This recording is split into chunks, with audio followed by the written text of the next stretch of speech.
আমরা চাই শরীফ ওসমান হাদিকে যারা শ্যুট করেছে এর সাথে যারা এখন পর্যন্ত একটা রুলস মডেল হিসেবে এবং রেঞ্জ আকারে যারা কাজ করেছে, আমরা চাই তাদেরকে সহ ধরে এনে শাহবাগের গোল চত্বরে ছেড়ে দেওয়া হোক। 18 কোটি মানুষ তারা নিজেদের হাতে শরীফ ওসমান হাদিকে হত্যাকারীর বিচার করবে। ঠিক রাইট।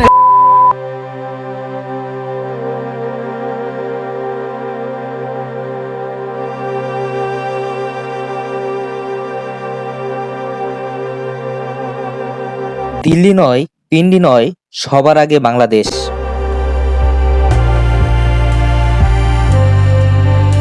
রাজনৈতিক মঞ্চে উত্থান যেমন আকস্মিক ছিল, ঠিক তেমনি নাটকীয়ভাবে থেমে গেল তার জীবন।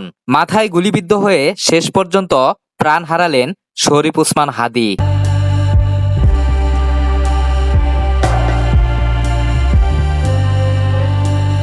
দর্শক আসসালামু আলাইকুম। খুবই কষ্ট নিয়ে বলতে হচ্ছে, ঢাকা থাকা সত্ত্বেও আমি হাদি ভাইয়ের জানাজায় উপস্থিত হতে পারিনি।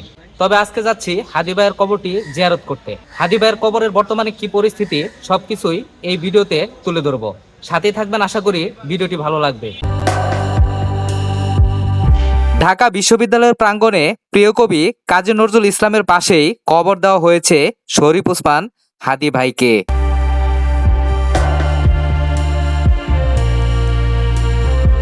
প্রিয় দর্শক, প্রায় চলে এসেছি সেই ঢাকা বিশ্ববিদ্যালয়ের প্রাঙ্গণে।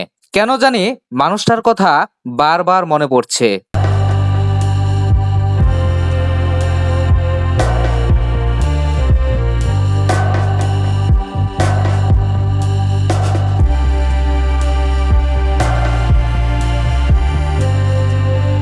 এখানে আসা মাত্রই অনেক সাংবাদিকের দেখা পেলাম। সবাই যেন হাদি ভাইকে নিয়ে নিউজ করতে ব্যস্ত।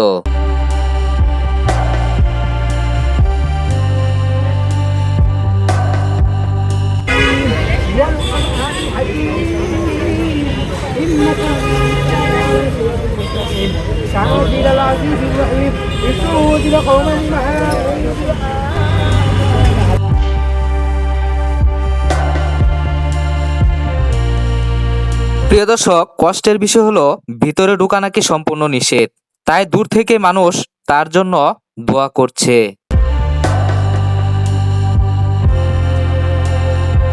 এখন ঠিক দুপুর, তবুও কত মানুষ।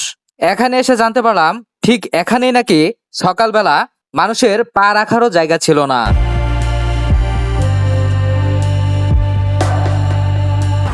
ভাই কই থেকে আসছেন? আসসালামু আলাইকুম। আমি আসছি সেই পটুয়াখালী থেকে আসছি। ভাবছিলাম যে আসলে হাদি ভাইয়ের কবর জিয়ারত করা যাবে। আচ্ছা, আমি জানাজায় শরীক হতে পারি নাই, সেই পটুয়াখালী থেকে আসছি যে কবর জিয়ারত করবো। কিন্তু কবর জিয়ারতে এমন এমন ব্যক্তিরা সুযোগ পায় যারা সূরা ফাতিহা ইখলাস ঠিক মতো পড়তে পারে না। অথচ আমরা যারা কোরআন তেলাওয়াত করতে পারি, হাফেজ, যাদের কোরআন তেলাওয়াতে আমরা মনে করি যে আল্লাহ তাকে ভুল ত্রুটি মাফ করে দিতে পারে, যাদের তেলাওয়াতের উসিলায় তারা ঢুকতেই পারছি না এবং কবর তো চোখেই দেখতে পারতেছি না, জিয়ারত তো পারবো দূরের কথা। বুঝতে পারছি ভাই, এটা আসলে দুঃখজনক সবার জন্য, আমার জন্য। আমিও কিন্তু অনেক দূর থেকে আসছি। প্রিয় দর্শক, হাদি ভাই যখন বেঁচে ছিল তখন তাকে কোনো প্রোটোকল দেওয়া হয়নি, কিন্তু আজকে সেই পৃথিবীতে আর নেই। তার কবরে নিরাপত্তার কোনো কমতি দেখতে পেলাম না। কবরের পাশে গিয়ে দোয়া করব, কবর জিয়ারত করব, এই সুযোগটাও হয়ে উঠলো না। হাদি ভাইয়ের জন্য হৃদয়টা উজাড় করে দিয়েছে অনেকেই, হৃদয় থেকে ব্যথাতুর হয়েছে অনেকেই। এদেশের মানুষ এমন কোনো রাজনৈতিক লেভেলের, সাংস্কৃতিক লেভেলের, সামাজিক কোনো দল মত নির্বিশেষে সবাই কিন্তু হাদি ভাইয়ের জন্য দোয়া পৌঁছায় এবং বিভিন্ন স্থান থেকে।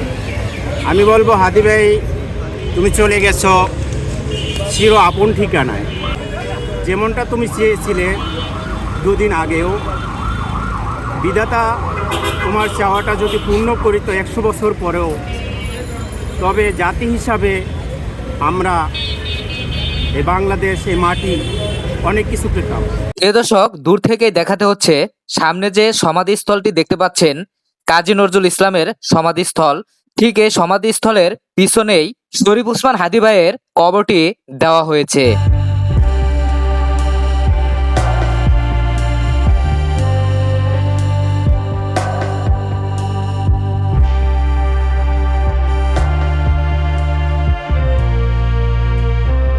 প্রিয় দর্শক, এখানে একজন হুজুরকে দেখতে পেলাম। উনি ক্যামেরা দেখে আমাদের কিছু বলতে চান। চলেন ওনার মুখ থেকে ওনার বিস্তারিত কথা শুনে আসি। এসেছি শরীফ ওসমান হাদি ভাইয়ের ভালোবাসায় উদ্বুদ্ধ হয়ে শাহবাগে গোল চত্বর থেকে আজকের এখানে এসেছি জাতীয় কবি কাজী নজরুল ইসলামের স্মৃতিসৌধের কাছে তাকে দাফন করা হয়েছে। আসলে তিনি মাটির নিচে আছেন এমন নয়, তিনি আমাদের বাংলাদেশের প্রত্যেকটা মানুষের হৃদয়ের ভেতর অবস্থান করেছেন। শরীফ ওসমান হাদি ভাই শুধুমাত্র একটা নামের ভিতরে সীমাবদ্ধ নয়, তিনি একজন বিপ্লবে, তিনি একজন চেতনায় পরিণত হয়ে আছেন। বাংলাদেশের 18 কোটি মানুষের জন্য তিনি কথা বলেছেন। তিনি অসহায়, দারিদ্র বিমোচন মানুষের জন্য তিনি কথা বলেছেন। তিনি চেয়েছিলেন মাত্র 500 ভোট নিয়ে তিনি যেন সংসদে যেতে পারে, কিন্তু আমরা দেখেছি কি আল্লাহ পাক তাকে এমন সম্মান আর ইজ্জত দিয়েছেন, লাখ লাখ মানুষের মন বিজয় করে তিনি সেই সংসদের পাশে তার জানাজা হয়েছে। বাংলাদেশে যেই কয়টা ইতিহাসমূলক ঐতিহ্যমূলক জানাজা হয়েছে তার ভিতরে যদি লিস্ট করা হয় তাহলে শরীফ ওসমান হাদি ভাইয়ের নামটাই আমরা আজকে প্রথমেই দেখতে পাই। কেন? তিনি তো গণমানুষের জন্য কথা বলেছেন, এই মাটির জন্য কথা বলেছেন। ৬৮,০০০ বর্গ মাইল রক্ষার জন্য তিনি কিছু হাদি তৈরি করতে চেয়েছিলেন। আজ আমরা দেখেছি বাংলাদেশ স্বাধীন হয়েছে, ৫৪ বছর পার হয়েছে, সবাই ভোট নিয়ে তারপরে নিজের পেটকে, নিজের স্ত্রীর একটা গাড়ি, ছেলের একটা গাড়ি নিজের নামে ফ্ল্যাট তৈরি করে দেশের বাইরে গিয়ে চিকিৎসা নেয়।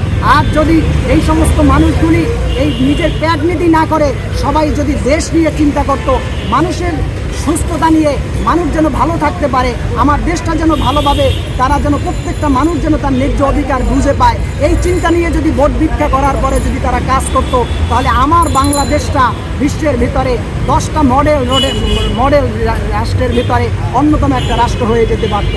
আমরা চাই শরীফ ওসমান হাদিকে যারা শ্যুট করেছে, এর সাথে যারা এখন পর্যন্ত একটা রুলস মডেল হিসেবে এবং রেঞ্জ আকারে যারা কাজ করেছে, আমরা চাই তাদেরকে সহ ধরে এনে শাহবাগের গোল চত্বরে ছেড়ে দেওয়া হোক। 18 কোটি মানুষ তারা নিজেদের হাতে শরীফ ওসমান হাদিকে হত্যাকারীর বিচার করবে। ঠিক কি না বলেন? আজ আমরা স্বাধীনভাবে কথা বললে খুন হতে হয়, গুম হতে হয়, হত্যা হয়ে যেতে হয়, অথচ এই রাষ্ট্রের জন্যই 1947 সাল থেকে আজকে 2025 সাল পর্যন্ত যারাই দেশের জন্য কথা বলেছে তাদেরকে হত্যা হতে হয়েছে, শহীদ হয়ে যেতে হয়েছে। প্রিয় দর্শক, জানি না আপনাদের কাছে কেমন লাগলো, কিন্তু হুজুরের কথা আমার কাছে খুবই ভালো লেগেছে। হ্যাঁ বলেন, আপনি যদি কিছু বলার থাকে। আপনি কই থেকে আসছেন? আমি জুরাইন থেকে আসছি। জুরাইন থেকে মূলত আসছিলেন যে জিয়ারত করার জন্য? আমি সামনে জিয়ারত করার জন্য আসছি, এটাই মেইন টার্গেট। আচ্ছা আচ্ছা, কিন্তু গিয়েছিলাম হ্যাঁ শনিবার দিন। আমি যে কথাটা বলতে চাই সেটা হলো যে ওনার যে মৃত্যু, অর্থাৎ 12ই ডিসেম্বর যে ওনাকে গুলি করা হয়েছে পল্টনের কালবান রোডে, হ্যাঁ, সেখান থেকে 12 ঘন্টার মাথায় যারা খুনি তারা এই দেশ ক্লোজ করে পালিয়ে গেল। হ্যাঁ, আমার কথা হলো যে ওনাকে যখন গুলি করা হয়েছে তখন তো প্রশাসন জেনে ফেলেছে আধা ঘন্টার ভিতরে। হ্যাঁ, গুলি করা হয়েছে, এটা তো মানে এখন মিডিয়ার যুগ। হ্যাঁ, মিডিয়ার যুগ। এত দ্রুত বেগে ছড়িয়ে পড়ছে, এরপর তাদেরকে পদক্ষেপ না নিয়ে তারপর দিন বিবৃতি দিল প্রশাসনের পক্ষ থেকে যে উনি চলে গেছে, খুনিরা চলে গেছে। তো এখন আমাদের যদি এই পরিস্থিতি হয়, তার চিকিৎসা সুন্দর হয়েছে এটা আমি মনে করি, তাকে বিদেশে ট্রিটমেন্ট ভালো করা হয়েছে, কিন্তু তার খুনিদেরকে ধরার জন্য ওই সময় থেকে ওই মুহূর্ত থেকে তৎপর হয় নাই। আজকে দেখবেন বাংলাদেশ প্রতিদিনের মধ্যে লেখা আসছে পুলিশের, বিডিআর, র্যাব এই 3 বাহিনীর বিবৃতি যে খুনিদের ব্যাপারে এরা কিছু বলতে পারছে না। সরকার যদি আজকে 1 সপ্তাহ পরে 10 দিন পরে এই কথাটা বলে যে খুনিদের কোথায় আছে, কি অবস্থায় আছে, আগে এই প্রশাসনই বলছে যে খুনিরা পালিয়ে গেছে, অতি তাড়াতাড়ি তারা বলছে, আর এখন বলতেছে 3 বাহিনীর সুদ্ধা, পুলিশ, বিডিআর, র্যাব এই 3 বাহিনী বলতেছে যে এই খুনিরা কোথায় আছে আমরা বলতে পারি না। প্রিয় দর্শক, এখানে শত শত মানুষের একটি কথা, শরীফ ওসমান হাদি হত্যার বিচার চাই।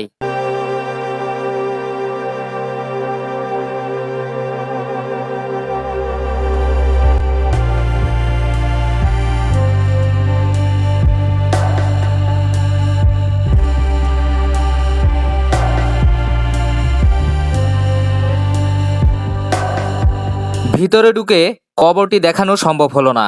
আজকে বিদায় নিতে হচ্ছে। সম্পূর্ণ ভিডিও জুড়ে আমি মোহাম্মদ হিজবুল্লাহ ইসলাম ছিলাম। আপনাদের সাথে। পরবর্তী নতুন ভিডিও দেখার আমন্ত্রণ জানিয়ে বিদায় নিতে হচ্ছে। সবাই ভালো থাকবেন, সুস্থ থাকবেন। আল্লাহ হাফেজ।